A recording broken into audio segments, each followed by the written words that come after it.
थोड़ा सा मतलब इन्होंने यहाँ पे डंक कर रखा है। You see he is relaxing, you can see those tooth. इनके दांत देख सकते हो आप, मतलब इतने दांत सफ़ेद तो आपको किसी बंदे के, नॉर्मल बंदे के नहीं दिखेंगे। दिखाना बेटा एक बार और दांत, नहीं दिखाएंगे ये।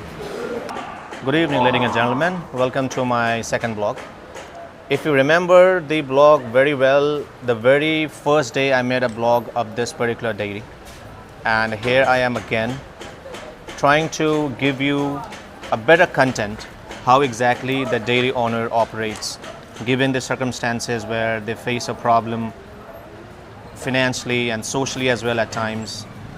At times there are problems wherein the animals, which I would say the buffalo which they keep for milking, they sometimes goes for a toss. I mean, they probably pass away. So how these people cooperate with these things and how do they fill this economic gap?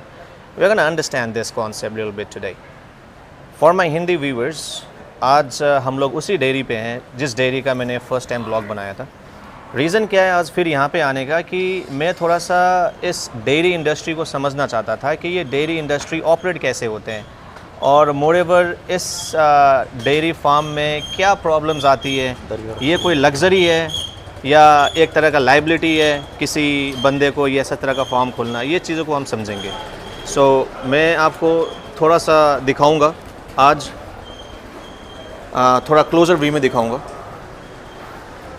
आप ये देखो, ये सारे breeds हैं, right, I mean very healthy breeds. कल सुबह बाबा सा मुझे डर भी लग रहा है झोटे के नीचे की कि कुछ अनहोनी ना हो जाए। है? साले दूध निकाल के है ऊपर बैठने, राइट। आजा आजा, यमराज की सवारी तेरे को करवाऊं पहले। किड, ये थोड़ा देख सकते हो आप, ये थोड़ा गुस्से में देख रही है हमें।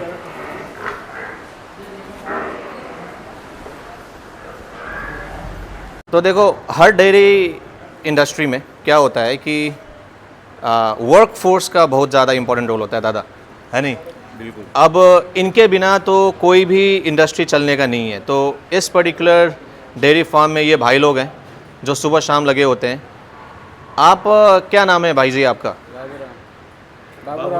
बाबूराम जी को मैं थोड़ा सा माइक देता हूँ, थोड़ा सा बेटर क्वालिटी आना चाहिए, क्योंकि मैं चाहता हूँ कि हमारे व्यूअर्स भी इस चीज़ को समझे कि इनकी क्या दिक्कतें होती है।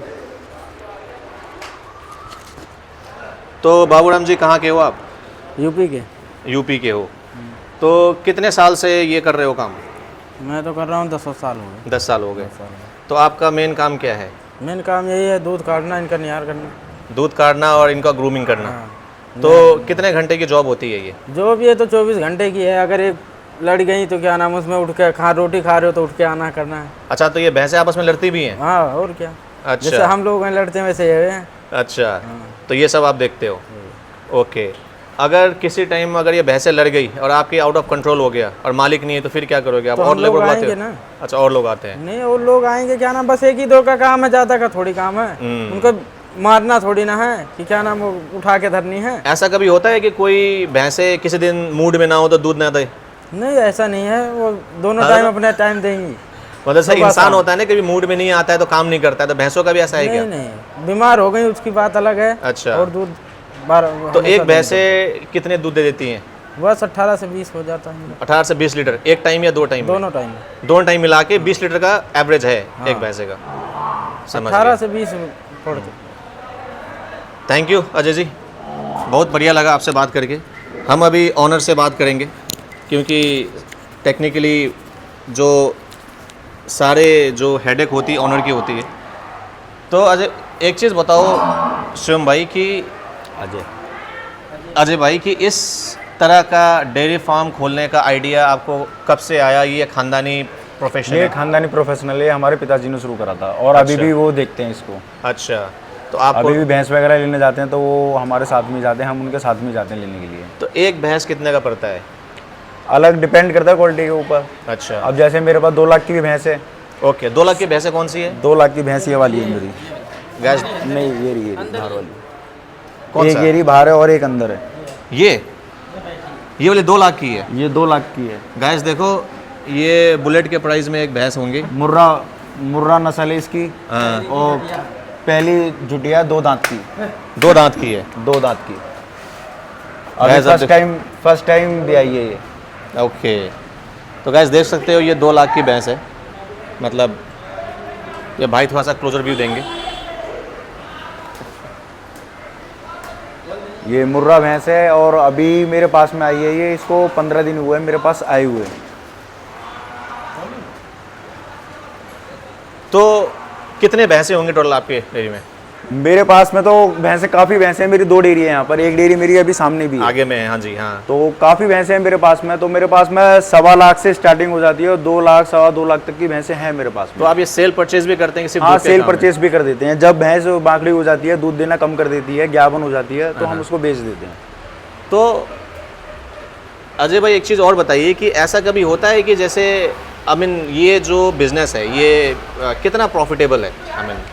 अगर हम सही से प्रॉफिट काम कर रहे हैं और प्रॉफिट अगर आ रहा है तो प्रॉफिट ठीक है इसके अंदर, बट मेहनत बहुत है इसके अंदर, रिस्क भी है। प्रॉफिट है तो रिस्क भी है इसके अंदर। कभी भैंसें बीमार भी हो जाती हैं तो वो रिस्क है। कईयों के थनों के अंदर प्रॉब्लम हो जाती है तो रोज़ की दवाई वगैरह आना, तो इनका आदमियों से ज़्यादा एक्सपेंसिव इनका खर्चा है। आदमी को बुखार होता है 1-2 रुपए की गोली खा के ठीक हो जाता है। अगर इनको बुखार होता है तो सीधे 100 रुपए का इंजेक्शन लगना है। तो ये दिन में मतलब कितने टाइम आपको एज एन ऑनर आपको कितना एक्टिव रहना पड़ता है? कितने बजे सुबह उठते हैं? सुबह मैं उठ जाता हूँ 3:30 बजे रोज का? रोज़ सुबह। ओके, और ये 3:30 बजे उठने का रीज़न क्या है? मतलब अब से तुम जैसे दूध देना स्टार्ट कर देते हैं 3:30 बजे? 4 बजे से मेरे यहाँ पर दूध बिकना शुरू हो जाता है। 4 बजे से कस्टमर आने शुरू हो जाते हैं। ओके, जब 3:30 बजे उठता हूँ मैं तो यहाँ पर आके सीधा डेयरी पर ही आना होता है और 4 सवा 4 बजे से कस्टमर आने शुरू हो जाते हैं। तो एक भैंसे कितना चारा खा लेती है अगर पैसे में देखा जाए तो? पैसे में देखा जाए एक भैंस की जो डाइट पड़ती है वो 300 रुपये के आसपास पड़ जाती है अप्रोक्स। ओके। एक दिन की 300-350 रुपये अप्रोक्स पड़ जाती है रोज की? रोज की। ओके, फिर डिपेंड करता है आप किस क्वालिटी खिला रहे हो। हमारे यहाँ तो दाना वगैरह पड़ता है, खल बिनोला वगैरह, तो हमारे यहाँ की डाइट 400 रुपये के आसपास की पड़ जाती है। ओके। अच्छा, एक चीज़ और मैंने देखा है कि जैसे मोस्ट ऑफ द केसेस में कि लोग दूध निकालने के बाद भैंसे को और गाय को ऐसे छोड़ देते हैं रोड पे। वो गलत है। अच्छा, तो आपके भैंसे का आप सारा इंतजाम करते हो? ये नहीं, बाहर नहीं हमारे निकलती? पास तो सारा का सारा रहता है। हम अपना फीड अपना यहीं पर ही रखते हैं। हम बाहर का कुछ नहीं खिलाते, ना हम बाहर इनको बेचते हैं। अच्छा, हमारे तो डेयरी के अंदर रहती है और डेयरी के बाहर बन जाएगी। जैसा आपने देखा था अभी जो डेयरी के बाहर भैंसें बंधी हुई है, तो हमारे यहाँ पर यहीं पर ही रहती हैं। खाना पीने का सारी व्यवस्था हमारी डेयरी के अंदर ही रहती है इनकी। और ये भैंस रोज़ नहाती है? रोज़ नहाती है, दिन में 3-3 4-4 बार। दिन में 3-3 बार नहाती है? 4-4 बार। गर्मियों के अंदर 3 से 4 बार। ओके, और सर्दियों के अंदर? सर्दियों के अंदर 2 बार। तो ऐसा बोला जाता है कि जानवर को ज़्यादा नहीं नहलाने से बीमार पड़ जाता है, ये क्या नहीं, मिथ है? सर्दियों के अंदर बीमार होती है, गर्मियों के अंदर वो जितना ज़्यादा नहाएंगी उतना ज़्यादा अच्छी रहती हैं। ओके, तो इनको रोज़ नहलाना? रोज़ नहलाना।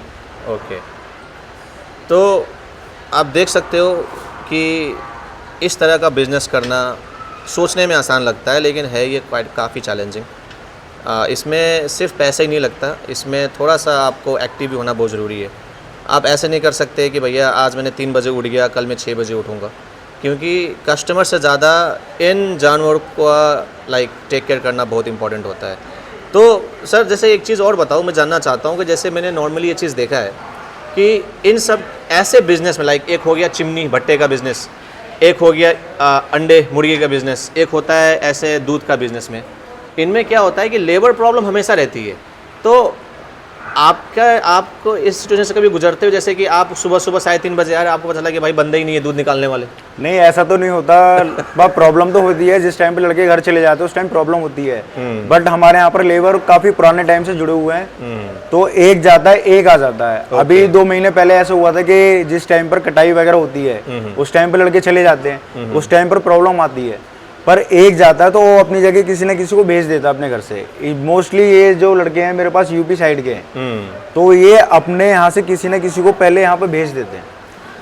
और ज़्यादा जब प्रॉब्लम होती है तो साथ में डेयरी वाले लेबर आ जाते हैं, वो आके हेल्प करवा देते हैं। तो ऐसे कुछ ज़्यादा प्रॉब्लम होती नहीं, काम हो जाता है, मैनेज हो जाता है। अच्छा, किसी भाई को अगर ऐसा बिजनेस स्टार्ट करना चाहे तो कितने का इन्वेस्टमेंट, मिनिमम इन्वेस्टमेंट से शुरू कर सकता है?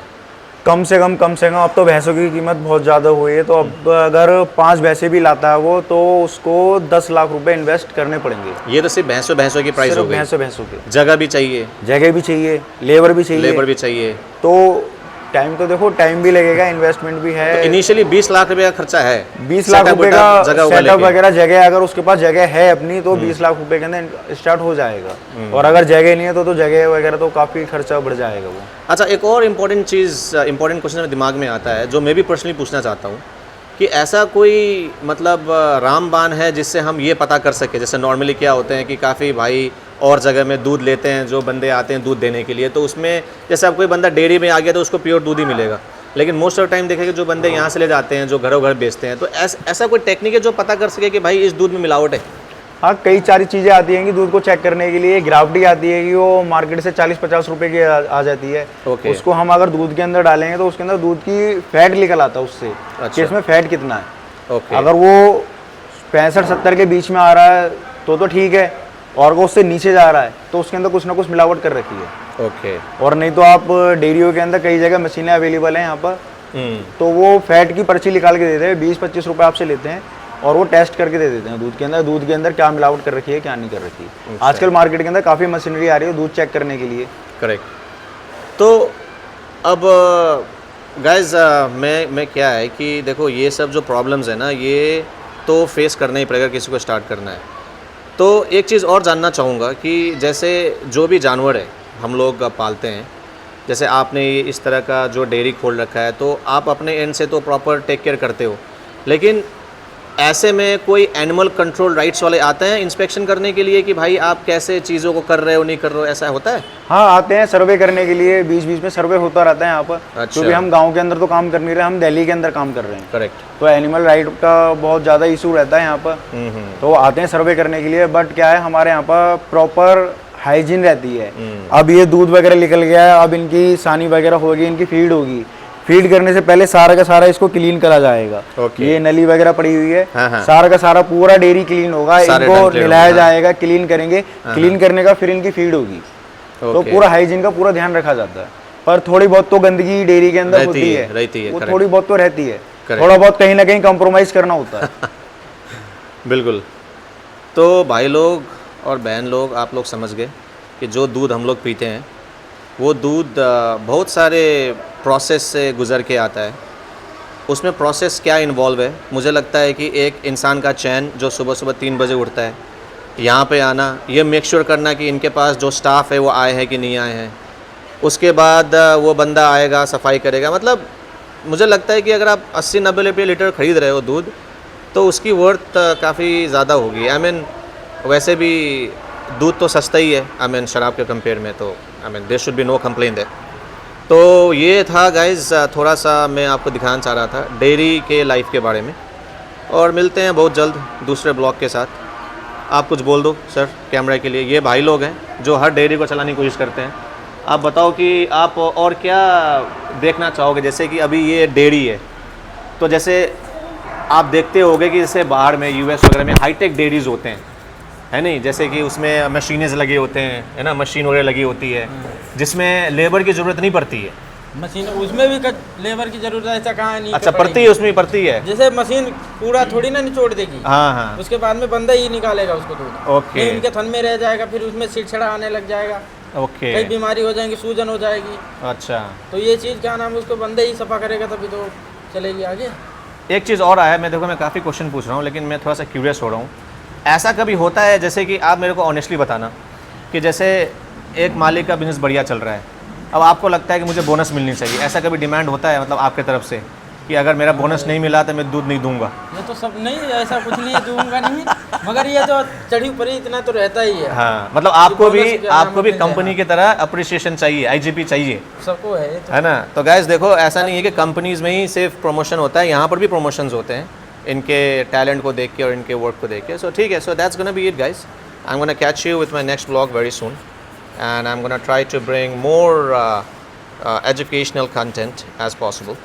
So please keep watching, and I'm going to catch you guys later. Thank you.